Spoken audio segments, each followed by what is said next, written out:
Hare Krishna, cooking for কৃষ্ণার আরেকটি নতুন ভিডিওতে আপনাদের সকলকে স্বাগত জানাই। আজকে তৈরি করব কাঁকরোলের সম্পূর্ণ অন্যরকম একটা রেসিপি, যেটা তৈরি করতে খুব একটা মশলাপাতি লাগে না। রোজকার রান্নাবান্নার একটু বদল ঘটালে এটা তৈরি করে ফেলা যায়, আর যেটা খেতে হয় দুর্দান্ত টেস্টি। যে কোনো রকম অনুষ্ঠানে আপনারা এটা বানিয়ে বাড়ির সকলকে পরিবেশন করতে পারেন। তাহলে চলুন দেখে নেওয়া যাক আজকের রেসিপি, পুর ভরা কাঁকরোল। তো এখানে মাঝারি সাইজের 4টে কাঁকরোল নিয়েছি। এর থেকে বড় কাঁকরোল হলেও ভালো হবে, বাট এর থেকে ছোট হলে পুর ভরতে সমস্যা হবে। কাঁকরোলগুলোর খোসা ছাড়িয়ে মাঝখান থেকে 2 ভাগ করে নেব।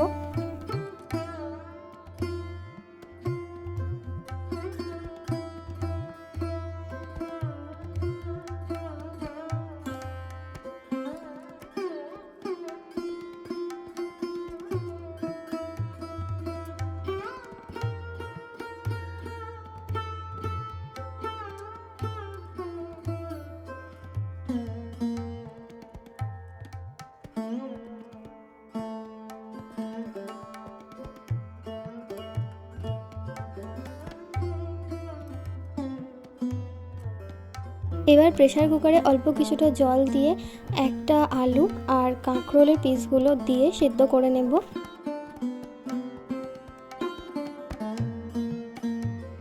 এছাড়া এই রান্নাটা করার জন্য লাগবে ছানা, অল্প পরিমাণে বাড়িতে তৈরি করা ছানা এটা, আর রয়েছে নারকেল কোড়া, টমেটো। এই নারকেল কোড়াটা থেকে নারকেলের দুধ বার করে নেব, তারপর সেটা মশলা হিসেবে ব্যবহার করব। আর এখানে যে মশলাটা রয়েছে এটা হলো আদা, জিরে, ধনে বাটা। তো এটা আমাদের বাড়িতে অনেকটা পরিমাণে করা থাকে, এখান থেকে অল্প কিছুটা মশলা আমি ব্যবহার করব। এই যে দেখুন, আলু আর কাঁকরোলগুলোকে একটা সিটি দিয়ে সিদ্ধ করে নিয়েছি। এবার আলুগুলোকে আলাদা করে নেব। কাঁকরোলের ভিতরে দেওয়ার জন্য পুরটা এখন তৈরি করে নেব। তার জন্য সিদ্ধ করা আলুটাকে মেখে নিয়েছি।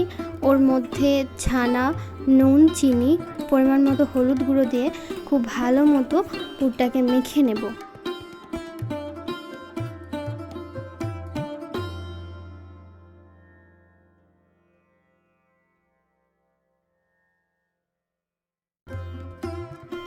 এবার কাঁকরোলের ভিতর থেকে বীজটা বার করে নেব।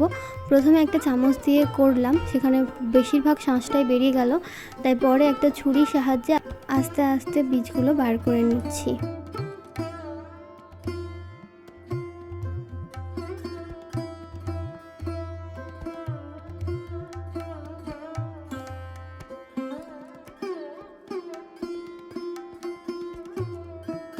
পুর ভরার জন্য এখানে সব কিছু রেডি করে নিয়েছি।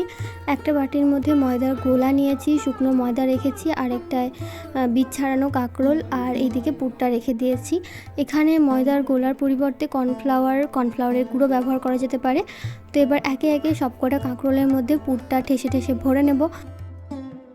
একটা কাঁকরোলের মধ্যে প্রথমে অল্প পরিমাণে ময়দার গোলা মাখিয়ে তার মধ্যে বানিয়ে রাখা পুরটাকে দিয়ে ভালোভাবে চারিদিক থেকে সমান করে নিয়ে উপর দিয়ে আবারও একটু ময়দার গোলা আর তারপরে গুঁড়ো ময়দা দিয়ে নিতে হবে। এইভাবে পুরটাকে সেট করতে হবে যাতে পুর কোনোভাবে ছেড়ে না যায়।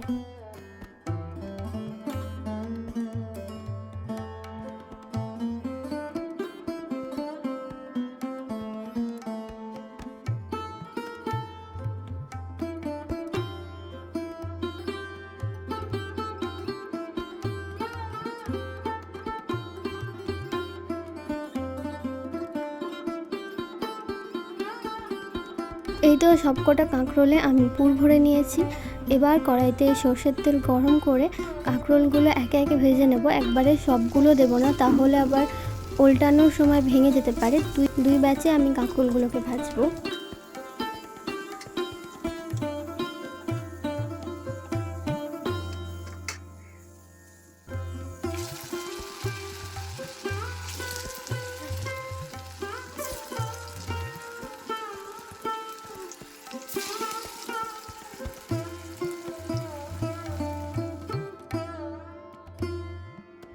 সবগুলো কাঁকরোল ভেজে নিয়েছি। হাই ফ্লেমে কাঁকরোলগুলো ভেজে নিতে হবে, যেহেতু কাঁকরোল সিদ্ধ করাই আছে আগে থেকে।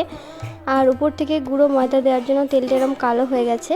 ওই তেলের মধ্যেই শুকনো লঙ্কা, তেজপাতা আর অল্প হিং ফোড়ন দিয়ে দেব। আর এখানে হচ্ছে কোরানো নারকেলটাকে জল দিয়ে পেস্ট করে তার দুধ বার করে নিয়েছি। ফোড়ন দেওয়ার পরে কড়াইয়ের মধ্যে টমেটোর পেস্ট দিয়ে দিয়েছিলাম, তো ওই ভিডিওটা করা হয়নি। তারপরে বেটে রাখা আদার পেস্ট দিয়ে দিলাম। এবার গুঁড়ো মশলা দিয়ে দেব, হলুদ গুঁড়ো, কাশ্মীরি লঙ্কার গুঁড়ো আর পরিমাণ মতো নুন। এবার মশলাটাকে খুব ভালো মতো কষিয়ে নেব যতক্ষণ না মশলাটা একদম শুকনো শুকনো হয়ে আসছে।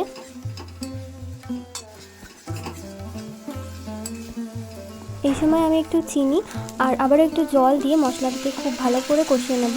মশলা কষানোর সময় বারবার জল ব্যবহার করে যদি মশলাটা কষানো হয় তাহলে রান্নার টেস্টটা ভালো হয়।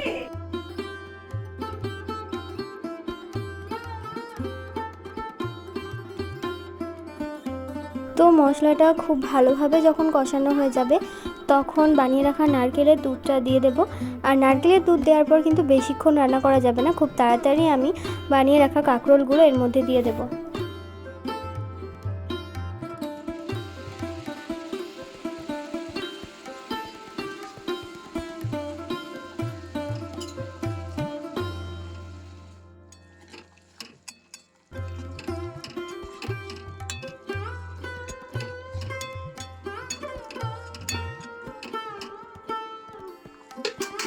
কাঁকরোল দেওয়ার পর খুব বেশিক্ষণ ফোটানো যাবে না, তাহলে পুরটা ছেড়ে আসতে পারে।